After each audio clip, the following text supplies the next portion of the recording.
spoilers? Oh, lots and lots of spoilers.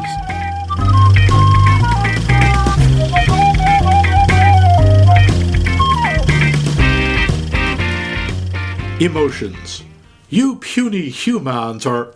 we puny humans are largely ruled by them. Ha ha, I made a funny human mistake. To be laughing much. Great move, poker face. Sure, we all have emotions, but how many times have you asked yourself, what do my emotions look and sound like? And do any of them wear neckties? Well, these questions and many more are answered with scientific clarity and precision in this week's Pixar Pix installment, 2015's Inside Out. No, this is not some Cronenbergian body horror movie involving human bodies with the skin on the inside and organs on the outside. And like me, you probably demanded your money back when you found out how misleading the title is. Excuse me. Did not. Probably not. This movie is a look inside the mind of an 11-year-old girl. Much more terrifying. Literally. We see humanoid manifestations of her 5 core emotions and how they cause her to react, deal with people, and form the core memories that make up her personality. Wild? Yes. Cartoonish? Sure. But also surprisingly deep and complex in a way that really sneaks up on you. Ah! Oh, it snuck up on me, sorry. I am one of your hosts, the incarnation of existential dread, Max Levine, and over there in his special emotions circle is the manifestation of that emotion you feel when you think a piece of hard candy is going to taste like one fruit, but it turns out to taste like a totally different fruit. I hate that. Is there a name for this emotion? Yes, and it's Mike Luce, your other host. I don't think that's true. I think it is. That is, if you check it out, it's. I think Virginia Woolf was saying, truly, as I sampled the hard candy, I Mike Luced about it when I realized it was pineapple and not lemon. Don't talk about our clown, Martha. I know that's a different Virginia Woolf. No, it's the same one, but it's a different text, yeah. Yeah, so, thanks for that. Anytime. Being named after an emotion. No. Sure, that's true. It is now. I've declared it. Are you calling me a fruit? No, I'm calling you a confused fruit. That's better? Yeah. I don't think I'm going to like this week's show. Well, before we get to what you aren't going to like, we'll need to talk a little business. Just to remind you, you can, of course, see our entire back catalog of work at maxmikemovies.com, our website. You can listen to us on the podcast app of your choice, like the Google Podcast app or the Apple Podcast app. You can find us on Spotify or iHeartRadio. And we're, of course, mediating socially on the Facebooks and the Twitters and such under Max Mike Movies. By the way, if you do listen to us on one of the podcast apps and there's a little rating thing, please do give us a rating. Rate us! Rate us! Yes, they're really the only form of actualization we get in this bleak, empty world. Otherwise, how do we even know we exist? Wait, do I? Sorry, it's the existential dread thing coming through. I thought I gave to existential dread last week. Hey, I got a quick public service announcement. If sure. I can throw that in there. Hey, Rogue Warfare 3, it's still a thing. It is still a thing. I'm not sure where you can see it, but it is a thing. Rogue Warfare 3. Rogue Warfare 3. You'll be glad that something happened. I don't tell a lot of people this, but Bumpy the Wonder Pony has a cameo in it. Please tell me it's as a living target. Or do they send him out to see if there are landmines in the field? Now, be nice to Bumpy. He's Never. always said very nice things to you, mostly. Passive-aggressive pony. Yeah. So, we do have some trivialities to cover. Ooh.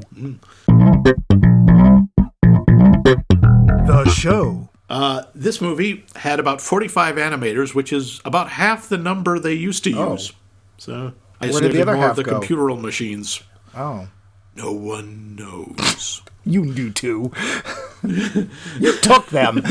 Existential dread. The budget was $175 million. Good lord, for a friggin' cartoon. I'm sorry. Worldwide gross, $858 million. Oh, failure. That's sad. Yeah. Yikes. the shapes of the emotions were based on conscious choice. They went through a number of incarnations, but each emotion is based on a shape. Joy is based on a star, sadness is a teardrop, anger is a fire brick, fear is a raw nerve, and disgust is broccoli. However, Pete Docter, the director, does want to point out he actually likes broccoli very much. Ah, well, that's good. Okay. That pizza place, Yeast of Eden, in San Francisco, that is a real place. Why am I not surprised? And they do, in fact, serve broccoli pizza. It's fine. I wouldn't mind. I wouldn't want it to be the only thing, but it's fine. Like, if it's one of those where we made the crust out of broccoli, no. Yeah. The writers considered up to 27 different emotions, but settled on 5, which we'll get to in the plot synopsis, to make it less complicated. Some of the major emotions that ended up being cut, which I kind of sorry because some of them sound interesting, were surprise, pride, and trust. Would have been interesting to see what the manifestation of surprise was. How about lust? Well, that's what I think what the puberty button is for. Yeah, don't touch that. No. Don't touch that. They brought in psychologists and other experts so the writers could make the way that Riley's mind works kind of scientifically accurate. Yeah. I mean, apart from the giant cartoon clown. I think that's pretty accurate. Yeah. For example, it is believed that short-term memories made during the day are converted into long-term memories while you sleep, which is what happens with Riley. By little men. It's by funny little jelly bean-like people voiced by Paula Poundstone and Pete Moynihan. There you go. Some of the memory balls in Riley's mind. This is a Pixar movie, so we got Easter eggs up the butt. Memory balls. Some of the memory balls actually have scenes from other Pixar movies. Because of course you've seen them all. Yes, because like Carl and Ellie's wedding and Up. And in Riley's classroom, which is number A113, which shows up in all the Pixar movies, again, there's a map at the back of the room. There's pins plotted in different places all over the world. They're all references to where all the Pixar movies are set. Okay. And where's the goddamn pizza truck? Because we know it's there. Oh, there's a few. It's there actually 3 times, but it's one of those, if you don't do a frame by frame, you won't see it. Good. Yeah. When Pete Docter, the director, and Jonas Rivera pitched the film to Mindy Kaling, who plays the voice of Disgust, she was moved to tears and said, I think it's great you guys are making a film that shows it's difficult to grow up and that it's okay to be sad about it. According to Pete Docter, the two of them both yelled, "Quick, write that down!"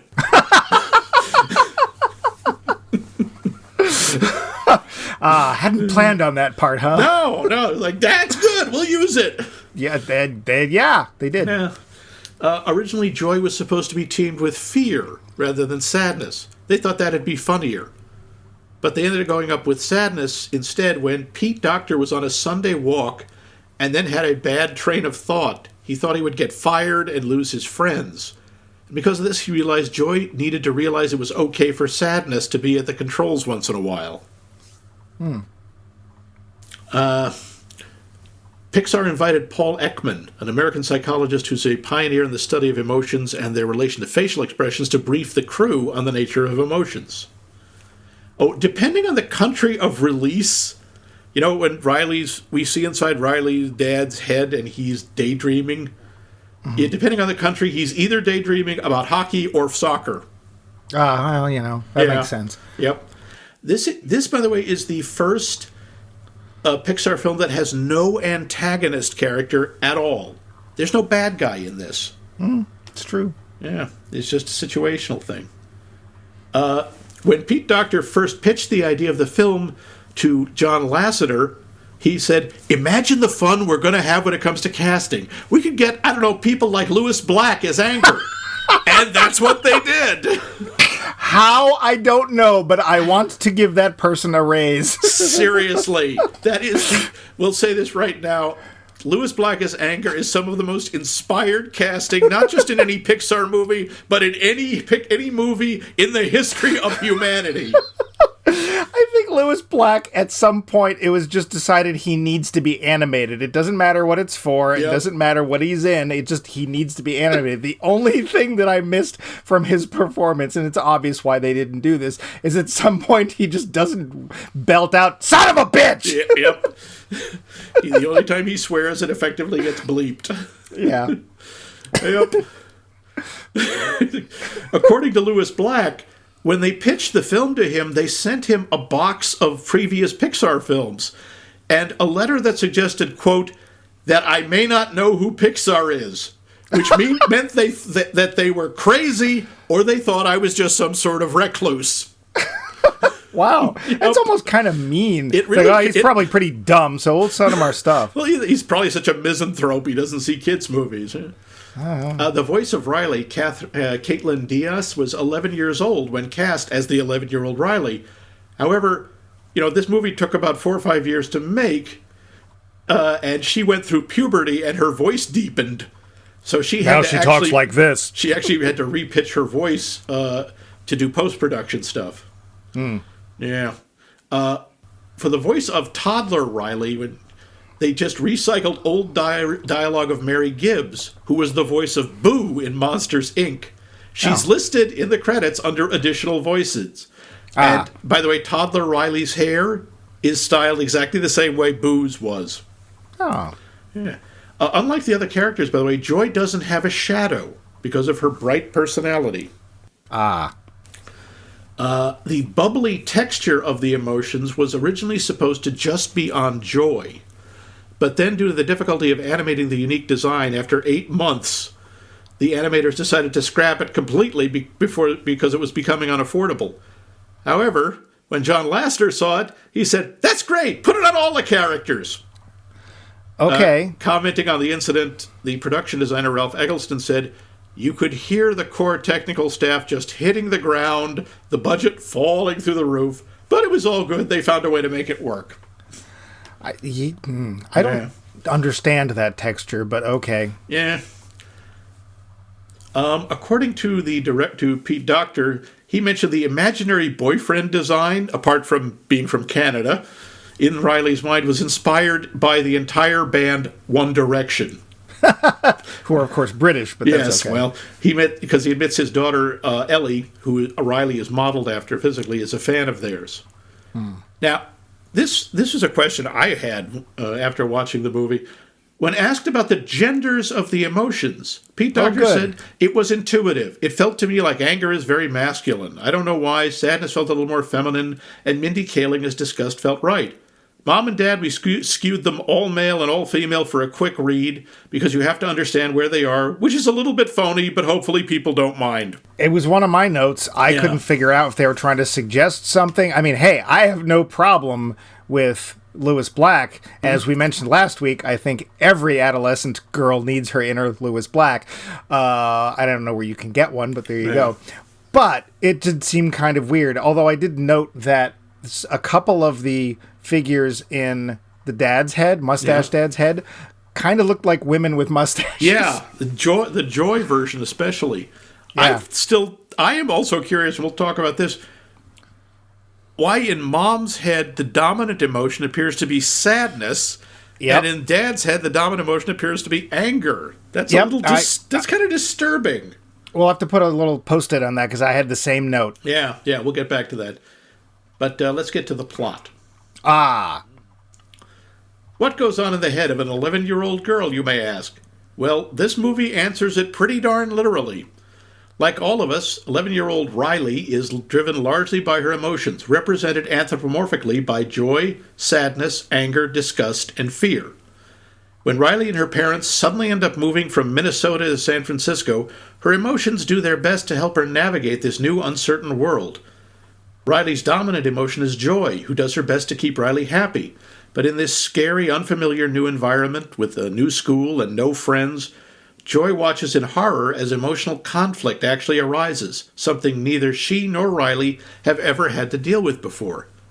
The characters may be cartoonish, the action may be purely metaphorical, but the emotional stakes are real, as Joy begins to realize that there is as much value to sadness as there is to happiness. Figure that pretty much covers it. Yeah. I mean, there's plot things which I guess are all metaphorical. Well, no, that's not fair. Inside her head are metaphorical, and outside her head are, Literal, plotty things. But it's not. That's not what we bought the ticket for. So, yeah, sure. I was really confused because when I saw this film originally, or at least I saw the listing for it, I was like, "Oh, Riley, Ace of Spies, sounds great." I love a good spy movie, and there's no spies in this. Did you notice any spies? I didn't see any spies. Well, of course not. They're very good spies. Oh, I missed the whole point of the movie. Yep, God damn. that's it. Oh well. Yeah, the weird fuzziness, that weird, I don't know what, bubbly texture. Yeah. It's fine, like, if the characters are, like, if you're, at a reasonable medium shot or further out. But when you get close, things get really weird. Well, Joy has these little sort of curling bits of energy coming off her, which is supposed to represent all of the bouncy, bubbly energy that comes off her. Okay. I just made of bubbles or something. I don't know. I found that when they got close up, I just stopped looking at her face and started looking at the little things. And it's like, what is that? It is a little distracting. Yeah, I don't get it. What do you think about their choice of the core emotions? I was fine with all of them except one. One of them is like, really? That's a core emotion? Disgust. No, I can see that because it's an element of fear in some ways, but it's also, I think it's the early part of the idea of taste. I guess. I just don't find it nearly as strong as the other ones. Maybe, but I think she was mostly there for comic effect, her and fear. I mean, fear, it surprises me because fear is an incredibly powerful emotion. Yes. And it's there that's the other thing I thought was interesting. When Riley is a newborn, when they show in effect her coming into creation and her mind awakening, the first emotion that shows up is joy, which is it's a nice idea. The first emotion that a child would feel would be joy. Yes, it's a nice idea. Yeah, except they've just gone through birth trauma, which must be terrifying and painful. You'd think fear would be like not the first guy there. Like, what the hell is happening to me? Well, let's face it, this is a very challenging Pixar film, but I don't think they're ready to be challenging in that they're going to show anything to do with the birthing process. No, probably not. But it is true, this is very challenging. But yeah, Disgust is a strange one. It's not one that you usually think of as a primary emotion. All the others, sure. Yeah, I just was like, Disgust. Who's the bench player for this? Who's the designated hitter? Because could we see? Yeah. I mean, I do kind of like the way she manifests as when they're trying to feed her broccoli. She goes, excuse me, that isn't brightly colored or shaped like a dinosaur. Yeah, and she has, her own version of chocolate frosted sugar bombs. I don't remember what they were, but they were just as disgusting. So, she loved them. I will say this. Fear, and this is a weird thing, the character of Fear is really funny. He is so hyper, and he's very slapstick, but every time he did a thing, I laughed. So that's fine. And it's probably just as well that it wasn't like, oh, let's have Fear look like, Sauron, or, look frightening, as opposed to, I like the idea they went with make him look frightened, not frightening. Yeah. And again, I think the visual metaphors for all of them are great. I love the fact that Disgust, who is supposed to be like the classic mean girl, has these gigantic eyelashes, and that Anger literally his top of his head bursts into flames. Every 5 minutes. Yep. If you somehow haven't seen this film and your brain simply can't put the idea of Lewis Black and a Pixar film together, it's really funny. And he doesn't have a lot of lines, and pretty much every time he's up at the little control desk, something hilarious happens. Yep. And there's things that he keeps saying that you're like, oh, I want to see this, and you won't. And it's like, hey, let's use that one curse word we know. You know the one. And then later at the end of the film, where it's like they've expanded this giant control panel because we're heading towards puberty. It's like, now I have access to all the curse words. Yes, this new panel is the beep. And it was, of course, Fear accidentally hitting a button and beeping him. Yeah. I do. I will say I both appreciate there's parts of sadness, like of all the characters, the ones that are their most extreme are sadness and joy. I mean, fear is fear, mostly okay, but then occasionally he just goes nuts, which he should. And anger, quite honestly, he's sort of always at a simmer, but then he explodes. But sadness, there's points where literally she can only be dragged around, and there's even one point where Joy is like starting their little trek again, and Sadness, still on the ground, just raises her leg. Yeah, it's like, pull me. I like Joy, when she's trying to find Sadness, who's lost herself or has run off, and she's saying, okay, how basically trying to pretend to be sad. It's like, oh, everything is awful, and my legs don't work. Thud.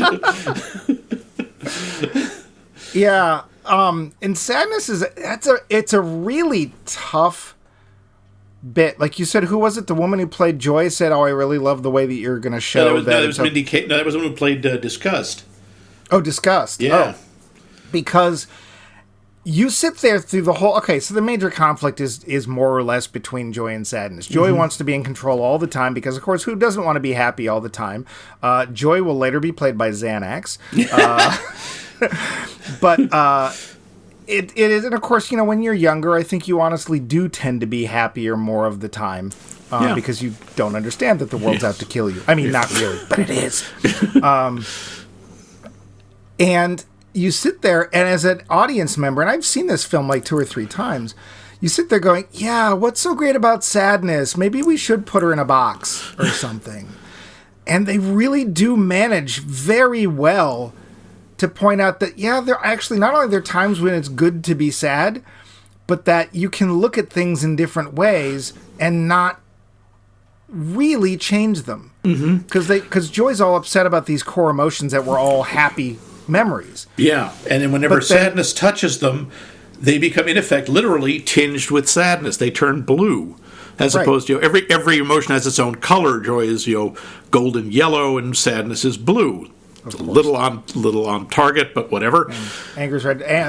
Fear is purple because while they were running out of major colors, anger is red, of course, and green is disgust. That works. Ah, purple. Okay, now I get it. So, and it's let's just get this out of the way. Yeah. This is a complex movie. This is a remarkably complex movie, and it's made all the better because it doesn't look like it's going to be. It's so cartoony. When you're inside Riley's head, it's like a Warner Brothers world. People are practically hitting each other with anvils. Yeah. And things are falling out. There's no physical damage, really isn't a big deal. But the emotional stuff is made. And it sneaks up on you. And suddenly you realize, my God, this is actually hitting some pretty serious, some pretty major points. It's not quite Sesame Street, but it's. I mean, I sat there and wondered because I really don't know. I mean, obviously the film did very well, but what do kids get out of this? I honestly don't know, and that's not a complaint or a criticism. I just you made Psychology 101 as understandable and relatable to people of close to all ages as possible, but I don't know. But there's still stuff for kids. There's plenty of slapstick. There's bright colors. Again, because it's Pixar, visually this is astonishing. I mean, good Lord, Imagination Land, what kid would... That sequence is hilarious, and it's gorgeous. Oh, the section through abstract thought? Oh God, that! Again, it's actually hard to comment on that. That's so brilliant, because they are taking incredibly advanced semantic theory and making it a sight gag. I've gone non-figurative. It's non-objective fragmentation. What? Oh, we've been deconstructioned. Oh, no. And that's what I'm talking about. Like, sections like that and the real, train of thought, stuff like that.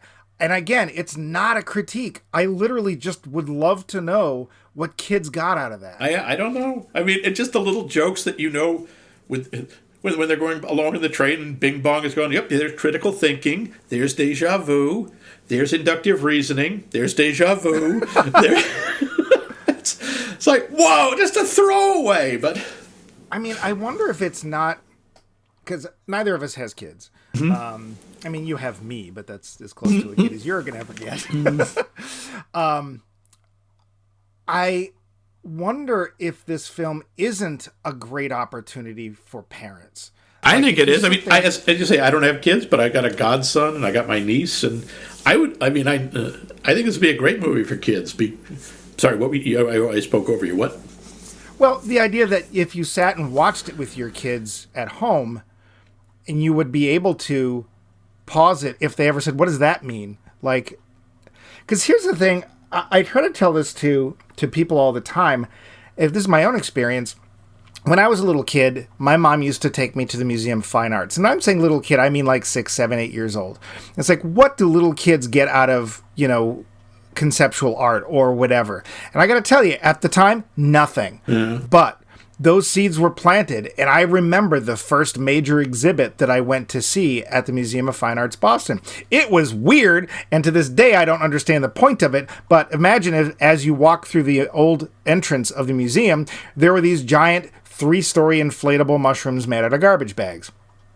Sure. Yeah.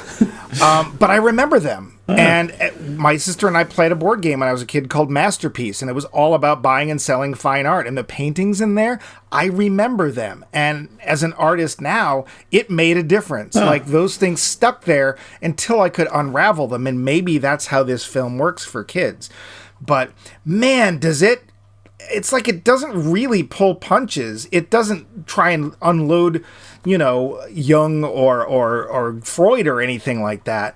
But it really is kind of Psych 101 for the under high school age. I would argue it's not just even Psych 101. It's more advanced than that. I took Psych 101. We didn't get to things like non-objective fragmentation or non-figurative thought. We didn't get to that for years.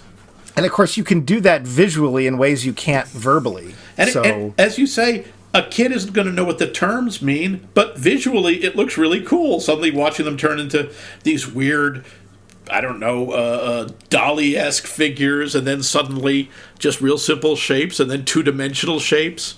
Yeah.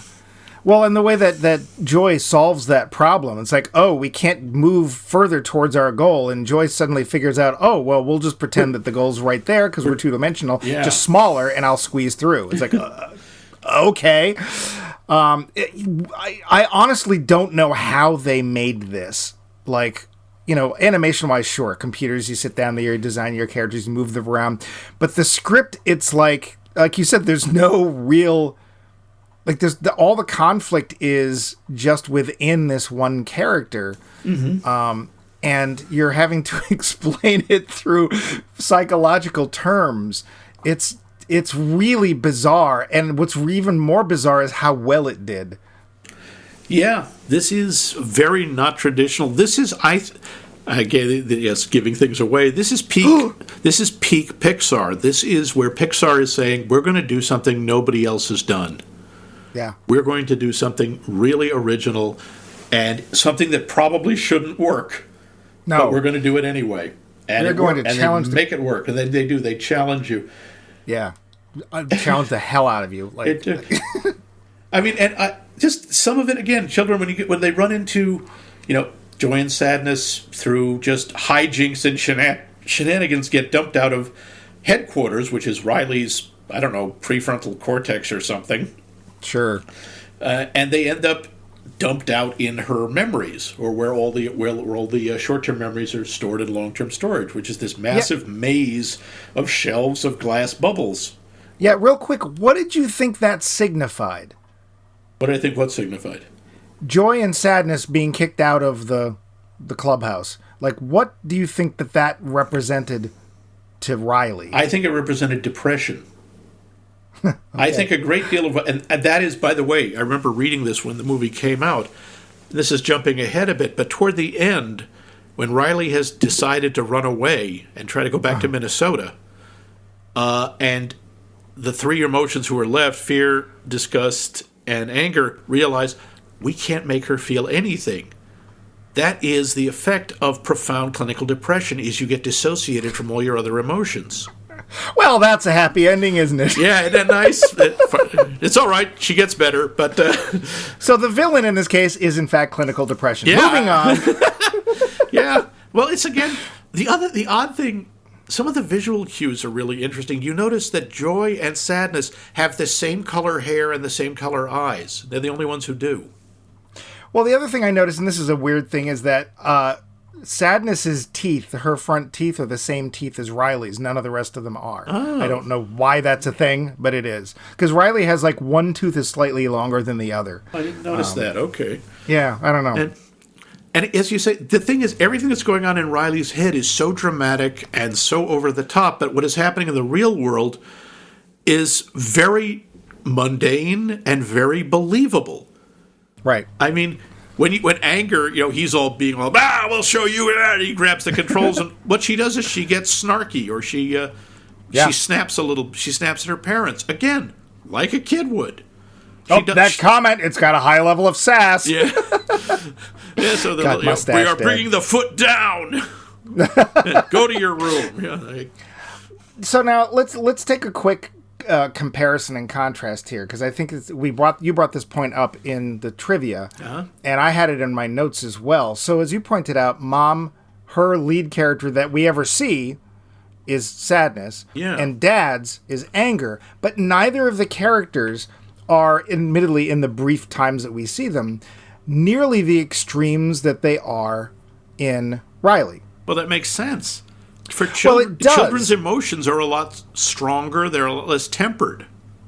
And I thought it was very interesting to see, especially Dad's anger, because Dad's anger is like, oh, you shouldn't do that. That's a naughty thing. Like, that's as high as anger as apparently he gets. Mm-hmm. I'm willing to bet he can go further.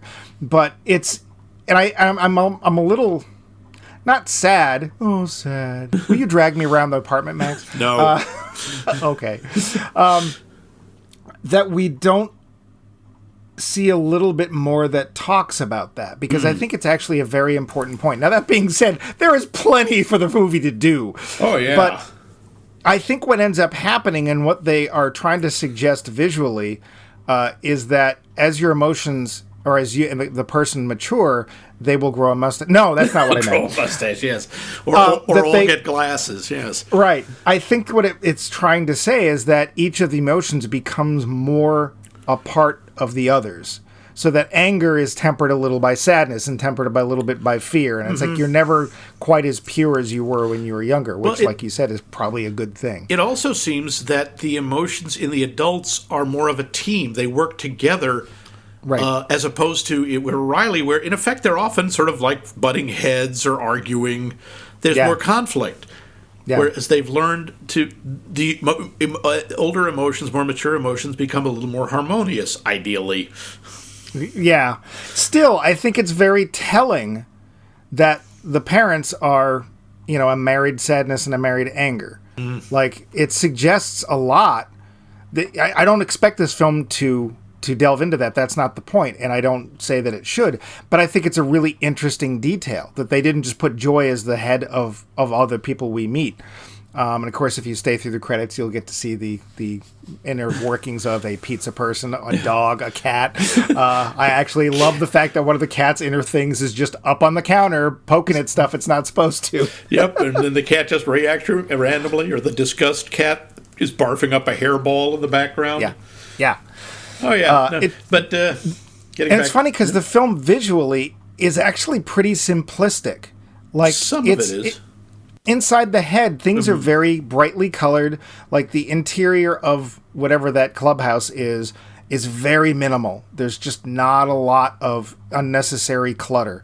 Like, they put all of the real detail in the islands. So there are these separate islands. There's Goofball Island, and there's Family Island, and Friendship Island, and Hockey Island. And those things are like, steampunk, Almost, very highly detailed, yeah. But they keep things as simple as possible, which is good because they're dealing with such complex ideas. Yeah, and there's so much. By the way, do you notice when the few times we see like an overshot of the memory storage, and you have all the aisles and they're all curving and weird, they look like the contours of a brain. I like convulsions better. Yeah. Yeah. I can't. There's a real word for. I can't remember what it is. But the ridges and such in the human brain. The little gray cells. I do want to bring up Bing Bong. Yes. All right. So That's our crying moment, right? Well, that's the first one. There are a few, quite honestly. That's, again, what would make... You can tell a great Pixar movie are the ones that make you cry, and this does it a few times. And one of them, we meet Bing Bong, who is Riley's imaginary friend, who's sort of still desperately clinging to existence in her deep memories. And thankfully, we don't think too much about, because if we did, I think we'd scream. Yes. Well, I'm part elephant. I'm mostly mad out of cotton candy, and part you cat. cry. I cry wrapped Candy. sweets. Wait, what? I don't know. When you're a kid, you make up some weird stuff, and you've got a rocket that's an express wagon with 2 brooms that powered by song. Sure. Why not? Okay. Yeah. And he, again, it's great because those people, those things stay with you for a while, even when you stop actually believing in them or visualizing them. They can stick around. Mm-hmm. But that's one of the real tragedies in this movie. He and Joy end up in what is called the memory dump, which, my God, it's so simple, it's so simply done, but it's so terrifying and sad. It's just a gorge, a huge canyon filled with these gray spheres of forgotten memories. Yeah, that turned to dust. This I think shows up in Coco. The idea that the worst thing isn't death; it's being forgotten. Yeah. I had a question for you. Did you have an imaginary friend? If I did, I don't remember. I used to tell myself stories, so I had an entire imaginary narrative going on. But I never believed that they were actual separate entities from me. Okay. Did you? Not that I know of. I've tried to remember, like every time I saw this film, or it would pop up. There's a MASH quote once about, I had an imaginary friend. Her name was Shirley. She looked just like me and had tiny little breasts. It was Radar. Of course it was. Yeah. And I thought about it, and I literally have no memory, no evidence. My sister has never said anything. Yeah. So, to the best of my knowledge, no, I didn't have an imaginary friend. Sure, we'd make the stuffed animals do things. Yeah. We had a wedding once. Oh. It was a rainy day, and we decided, yep, those 2 dogs are getting married. Interestingly, both guys. I don't know if that meant anything. But yes, Rex and Rufus have been married happily for over 45 years. Oh, it's always nice to hear about a successful marriage like that. Yeah. The other thing with Bing Bong is because of him, at one point he gets really upset because he loses his rocket, and Joy tries to cheer him up the same way she tries to do it with Riley or any of the others, by just relentless positivity. This is one of the times where you just go, Joy, knock it the hell off. It's not helping. And there's a new emotion in town. It's called annoyance. Yeah. And then sadness is the one who can comfort him, because she empathizes with him. She says, that must have really hurt, and you must have really enjoyed your time with Riley. And Bing Bong cries and lets it out. Yeah. And for the first time, Joy gets a hint of the actual use and healing power of sadness. And which I like that it doesn't all come on her at once. She has to see it a couple of times. Well, I think also the audience doesn't see it coming either. Yeah. I think we're all like, well, I don't want to be sad. Being sad's terrible. I hate that. Oh, and then it's like, well, here's a reason that's actually, it's okay.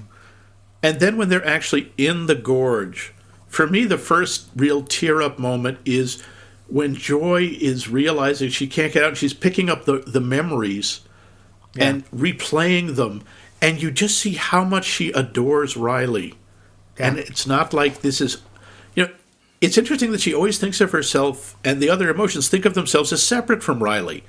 She's our girl. It's not us. It's not our creator, or we're part... she's our girl. We take care of her. And she is... the sorrow and the longing when she looks at these old memories and knows that they're not really a part of Riley anymore. And these things that brought her joy are gone because Riley's getting older, and she's letting go of childhood. And then the other part is when, to get out, Bing Bong sacrifices himself. Yeah, And that's the one that gets me. Oh, that's just heartbreaking. Yeah, and that's where I'm like, I might have had a Bing Bong. I honestly don't know, because there's literally no ping. There's nothing. Yeah. And, you know, people have brought up stuff to me. When, do you remember when you were a kid you did this? No. Literally no. Nothing. Yeah. Nothing at all. The worst for me is my mother told me so many times when I was a kid about this amazing drawing I did of a train.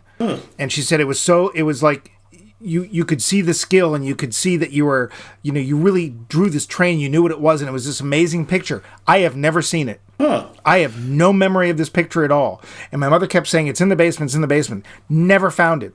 She kept saying she was going to get it framed and stuff. Nothing.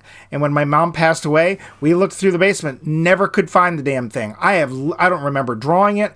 I don't remember anything about it, except that my mother loved that picture. Nothing.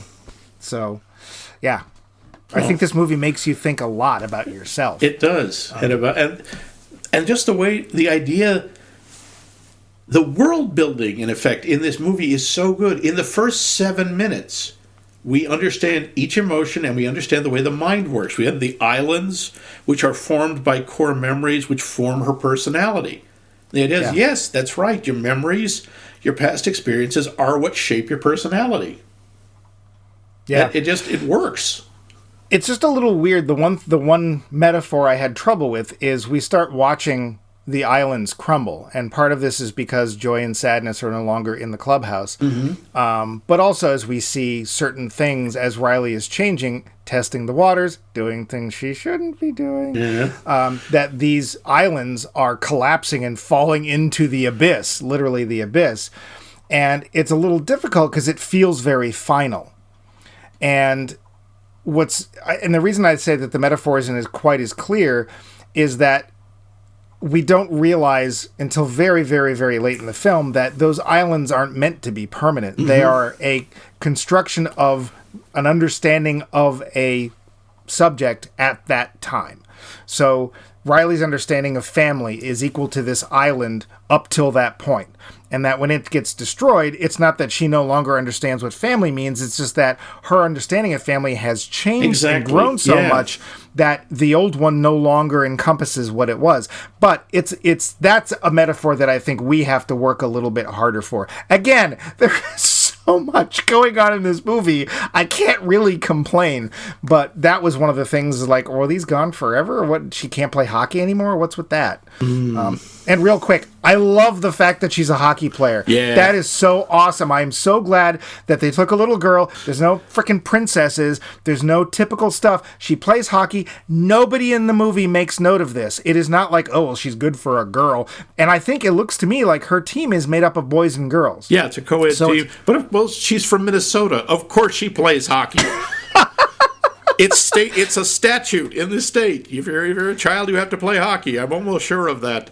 I've lived there. Don't dispute me. Well, I think it pretty much came up in Fargo anyway, but it was just nice. That's how this stuff should happen to me. It's not very organic. Yeah, like, you see women like Vasquez in Aliens, and it's like, has anyone ever confused you for a guy? No. No, have you? And it's cool that she's out there kicking ass and chewing bubblegum or whatever. But it's even better when she does it and we don't question it. It's like, oh, of course she does that. She's good at it. The thing is, we do know that Riley had some sort of little girl things, because one of the memories she's losing are the name of all the glitter ponies. Well, good! I do like that the two workers who are vacuuming up the useless memories. Okay, phone numbers. They're all in her phone. She doesn't need to remember. Lose them! But what about the presidents of the United States? Washington, Lincoln, and the fat one. There. Lose them! So she remembers Taft? Yeah. And of course, my favorite part of those two, triple dent gum.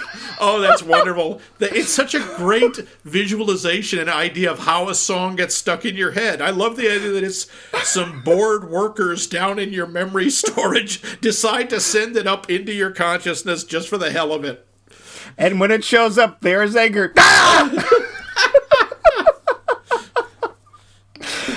I think that's what astounds me about this film, is that it's like, okay, complex, scream. And it's this amazing mixture of like, hey, we're going to take you into an AP class, and now somebody's going to fall down and it's funny.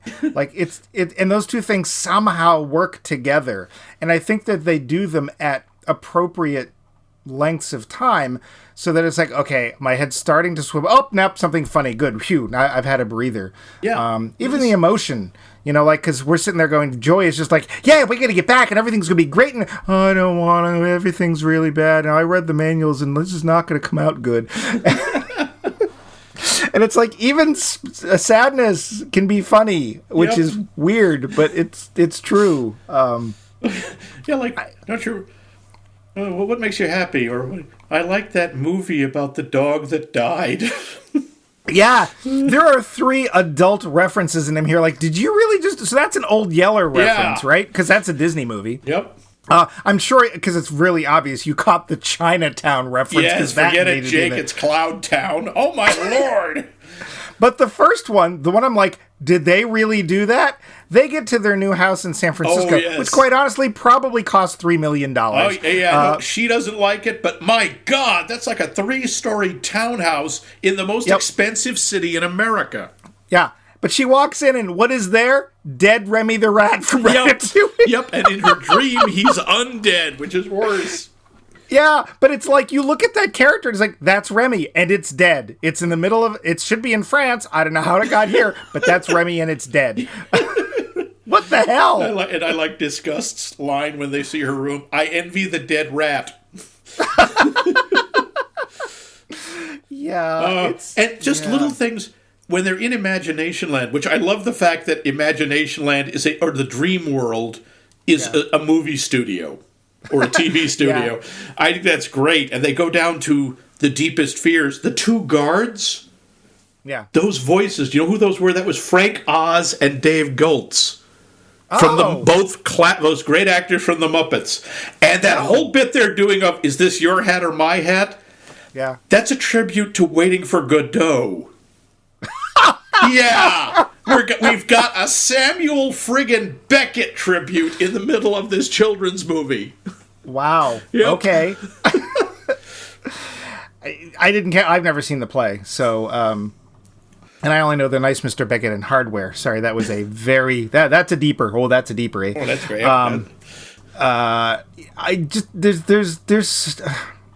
Easily, I would say this is the most challenging Pixar film. I can't think of one that is more challenging than this. I think that's right. And I can't imagine how it was translated into other languages. Oh, Lord. It's so colloquial and so, every country has its own triple dent gum, right? I'm sure. They must, yeah. And that was perfect. And they didn't do the whole thing, and it would just pop up randomly because that's what happens, right? Yes. And it is catchy. Do you have anything like that you've remembered since you were a kid that is still in your head and will never go away? Oh God! So my baloney has a first name. There's that. How's that? For me, this one that actually ended up... I had to wait for the internet to find out what it was. What? There was a phone number that has been stuck in my head since I was probably about 10 years old. And back then, you couldn't look up a phone number. Well, sure. You had no choice. You just had to... I have to hope I'll see the ad again. And it was not an ad that popped up very often. And it would... All I know is the jingle was 800-325-3535. No clue what that number is. No idea. What was it? I don't know if it still is, but I believe it is the Sheraton 1-800 call up to get a room number. Oh, okay. So I had to sit there and I was like, okay, I'm going to have to wait about, let's see, 35 years, and then I'll be able to go to this machine and just type that number in and find out what the hell it means. Oh, yeah. We also got to talk about the ending. Yeah. Oh, this is it's just one of the most emotionally, one of the most touching and powerful, I think, endings. And it's not like, God, it's even hard to talk about.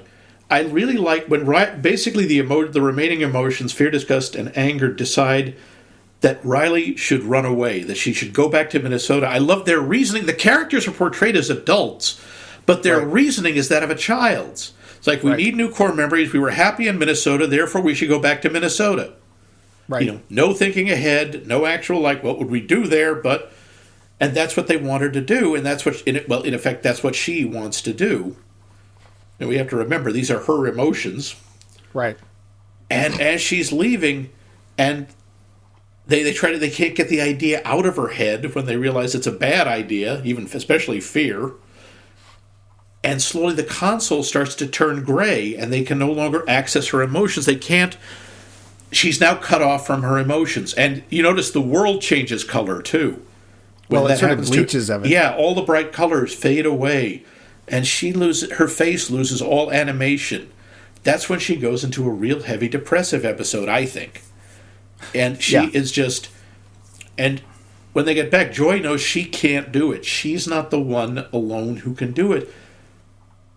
She's I love her reasoning behind that when she sees the memory that both she and Sadness like, where she sees where the hockey team came over and cheered up, was tossing Riley around, having a great time, and Sadness says, "Yeah, that's the day that they lost the big game and Riley missed the winning shot and she felt terrible and wanted to quit." And Joy doesn't get it and suddenly realizes the reason it was so joyful was the contrast with the sorrow. Right. And she understands then that sadness is necessary, and she knows that the only way that Riley will be able to heal and move on is if she expresses her sadness. And again, that one of the parts of this movie that we say there's no antagonist, but at one point I really just want to belt both the parents, because especially the mother who's saying, if we can just stay positive and smile and pretend we're happy, it'll be better for Dad. It's like, oh yeah, that's a great thing to put on a child. Suppress all your emotions. Don't let anyone know you're feeling bad. Pretend to be happy. Well, maybe she should learn it when she's young. Oh, I mean... God, that is a terrible thing to do to a child. Well, to be fair, it is a societal thing as well. Yeah, especially for guys, that's what we're taught. You're not supposed to be emotional. Yeah, and of course, and women are taught that yes, you always have to be positive and supportive.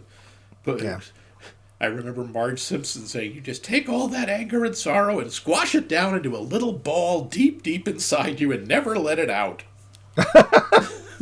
Yeah, that's a good idea. You should do that. That's healthy. And that's Riley's breakthrough is when she tells them she's homesick and she wants to go home and she misses her old life. Yeah. And Dad's a chump. Yes, and Dad's an idiot. But that's my big cry moment. Yeah. Oh, for me, it really is Bing Bong. Just the loss, the childhood loss. Yeah. Because I have so little of my childhood, like physically. I have like literally one thing. And in some, as an adult, there's things we don't like, and in some ways I was happier as a kid, or I don't remember the bad parts, so whatever. So that for me is the cry moment. Yeah. And I really love the fact that at that moment a new core memory is forged, and it's the first one that's two colors. It's joy and sadness, and then after that we see, as Riley is getting older, her emotions become more complex, and her memories can actually be a combination of joy and anger, or fear and disgust, or any of them. And if she grew up to be a movie critic, you'd see a lot of disgust and anger together. Yes. Avatar. Stupid movie. I want to mention something real quick, because I know we're getting to that point. Yeah. So when this movie came out, this was the movie, that was it. Everything was fine and done. Since then, as Pixar is wont to do, there's a little short that you can watch if you want. It does not in any way really expand on the movie, nor does the movie require that you watch this. No, it's just a little extra something that's fun. And it's called Riley's First Date. Yep.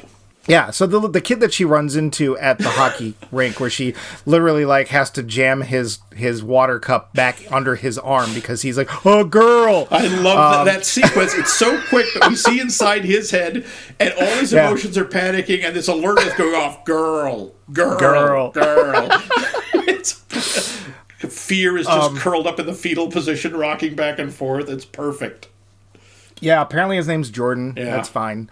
And somehow that she's asked him to come over. Like, she's like, okay, I think she feels bad for him, which is cool. Because Riley's actually, at that point, she's actually sort of like Violet at the end of Incredibles, which we'll get to, where she's like, I feel confident now. I'm going to talk to the boy. Except in this case, the boy's like, hub.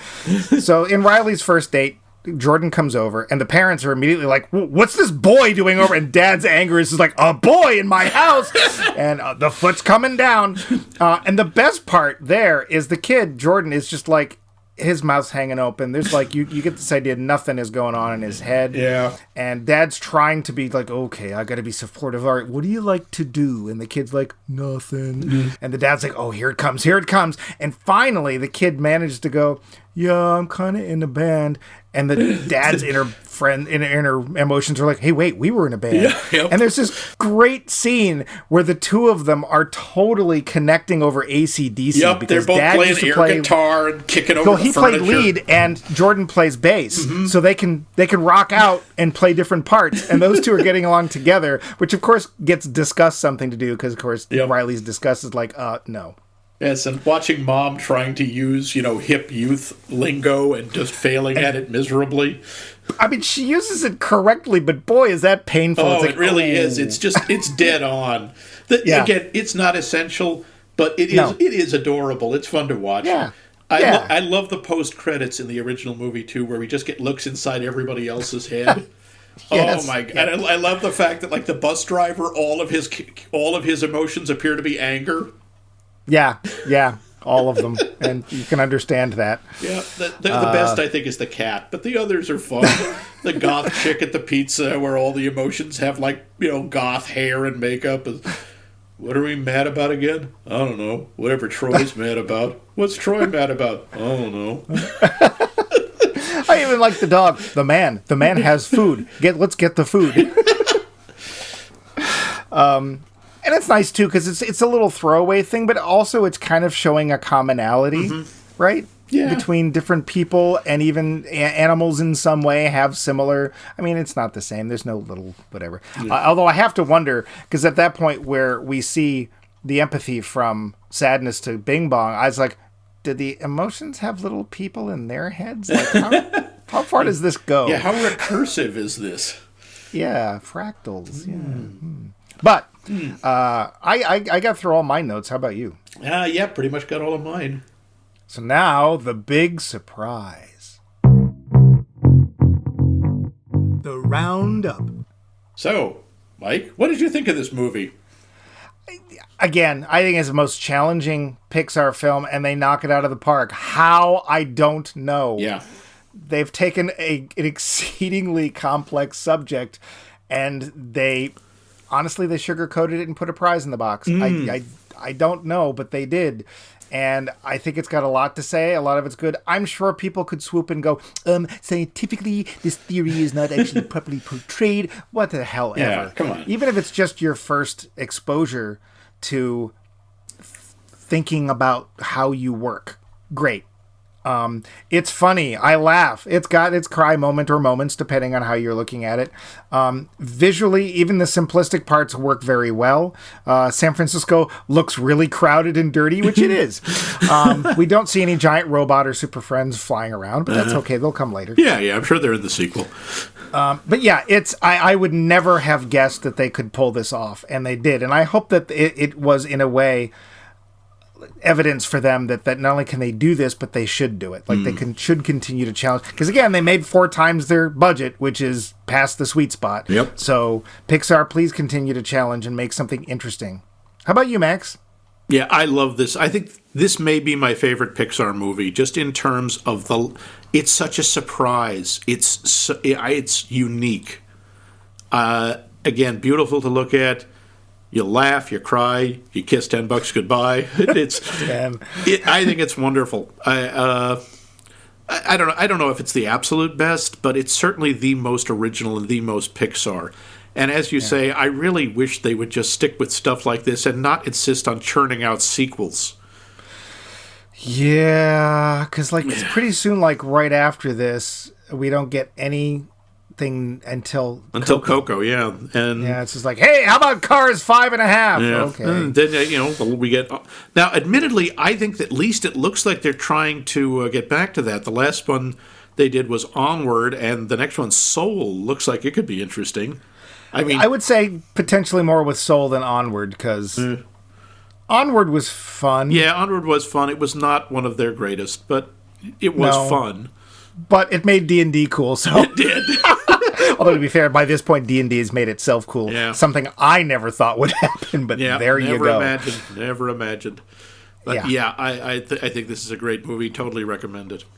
So, what are we going to look at next week?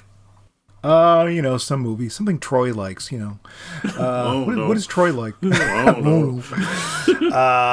Yeah, but I imagine this film, real quick. Imagine this film, Riley had been like 2 years older. Oh, would that have been a different film? I gotta say, this is one of the films I would actually like to see a sequel to, because I kind of like to see what happened. What does the inside of Riley's head get like when she's a teenager?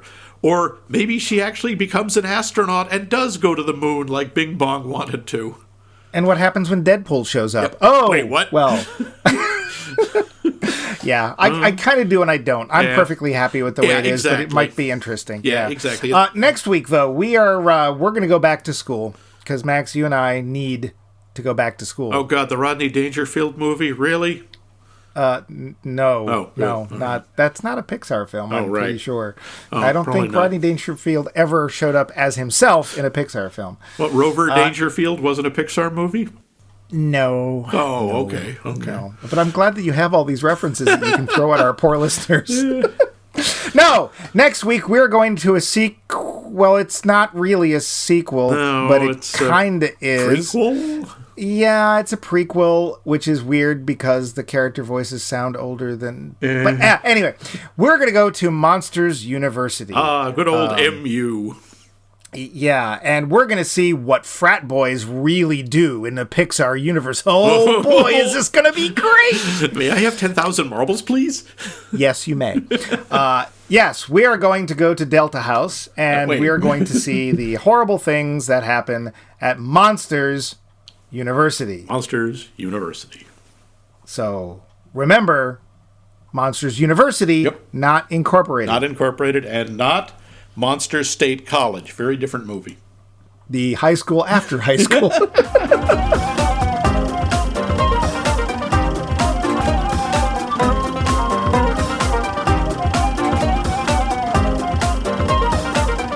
This has been a co-production of The Voice of Max and The Movie Wrench.